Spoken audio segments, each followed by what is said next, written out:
Ever looked at a world map and wondered how a country that started as 13 small, isolated outposts on the edge of the ocean ended up becoming the engine of the entire global economy? The story of how the United States became the wealthiest nation on Earth isn't the result of a lucky break or a sudden miracle. It is the outcome of a unique combination of privileged geography, technological innovation, wars that sidelined competitors, and above all, a master strategy designed to make its own currency the measure of all things. To understand how the dollar in your pocket or the products you consume today reached this point, you have to dive into a story that spans centuries of ambition and practical decisions that changed the lives of billions. In the beginning, America's greatest asset wasn't money, it was the ground beneath their feet.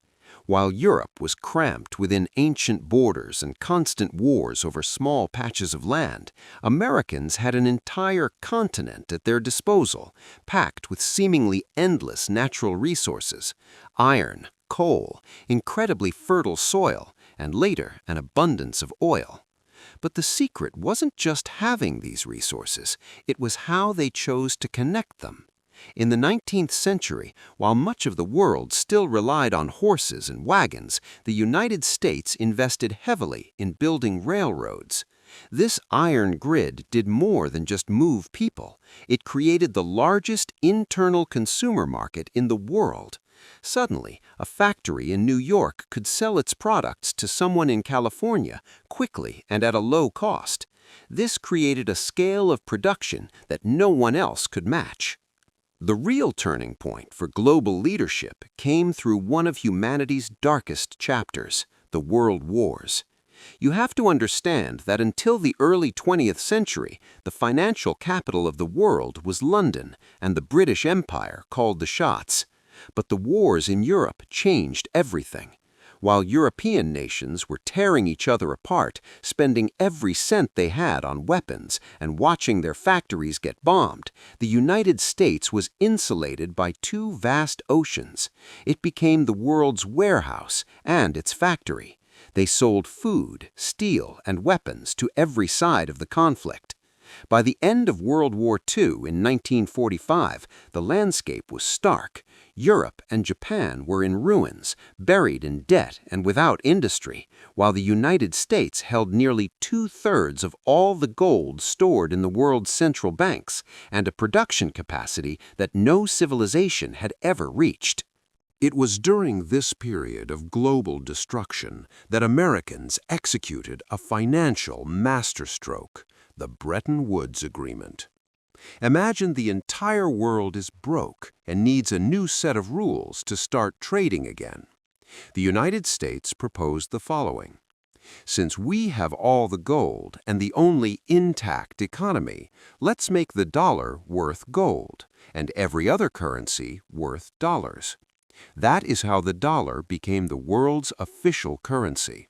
From that point on, if you wanted to buy oil, wheat, or steel from any country, you needed dollars. This gave the United States what is known as an exorbitant privilege. They could print the currency that the entire world was forced to use. While other nations had to produce and sweat to earn dollars, Americans could simply issue paper to finance their expansion, their research, and their lifestyle. But wealth wasn't maintained by paper and gold alone. The American success model also relied on attracting talent, the famous brain drain. You have likely noticed that many of the greatest minds in science, medicine, and technology over the last 100 years weren't born in the United States, but they ended up there. During and after the wars, the country opened its doors to the most brilliant scientists fleeing authoritarian regimes or a lack of opportunity in their homelands. By offering cutting-edge laboratories, freedom of research, and salaries far above the global average, the United States turned knowledge into profit. From Einstein to Silicon Valley, the strategy has always been the same. If you are the best in the world at what you do, this is the place to be. This allowed the country to lead every following technological revolution, from atomic energy to the Internet. Starting in the 1950s, the country consolidated what you know as the American way of life. It was the first time in history that a massive middle class had access to cars, home ownership with modern appliances, and mass consumption that generated billions in profits for domestic companies. This strong internal consumption created a virtuous cycle. People bought more, companies profited more, invested in new technologies, and hired more people. Hollywood movies and marketing were also powerful economic tools. By exporting movies and culture, the United States was actually exporting the desire to consume American products. The whole world wanted to wear the jeans, drink the soda, and drive the car they saw on the screen, ensuring that global money kept flowing into the hands of U.S.-based corporations. American economic logic also underwent a profound transformation in the 1970s. Until then, the country was the world's factory, but production costs began to rise, and competition from a resurgent Germany and Japan became fierce. That is when the U.S. system shifted focus from manual labor to intellectual property. Instead of manufacturing the T-shirt or the computer, the United States focused on the design, the software, and the brand. They outsourced heavy manufacturing to countries with cheap labor, like China, and kept the most profitable part of the business, the intelligence and the copyrights.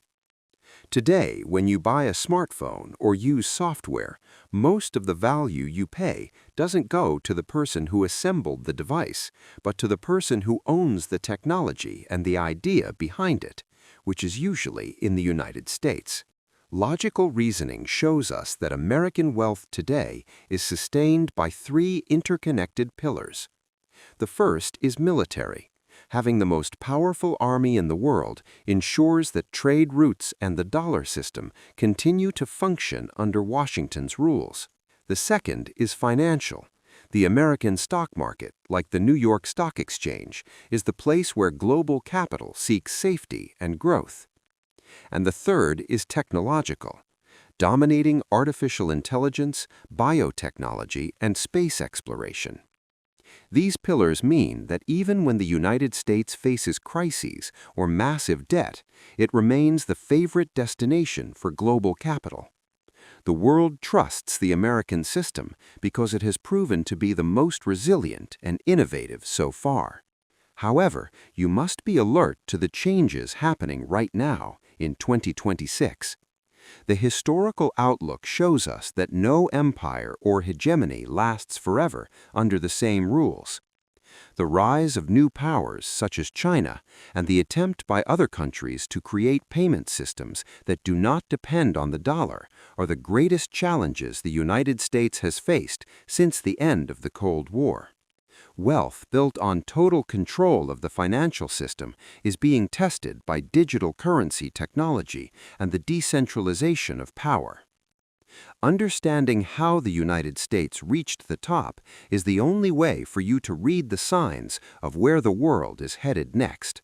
The obvious conclusion of this trajectory is that a nation's wealth comes not just from what it extracts from the ground, but how it organizes the system in its favor. The United States turned its geography into a unified market, its military victories into a global monetary system, and its investment in science into uncontested technological leadership. For you, as you watch the market and seek to protect your wealth, the lesson is clear. Money always flows toward legal security, constant innovation, and control over the rules of the game. The historical journey of the United States is the greatest lesson in practical economics ever written, and the consequences of that process continue to shape every financial decision you make today.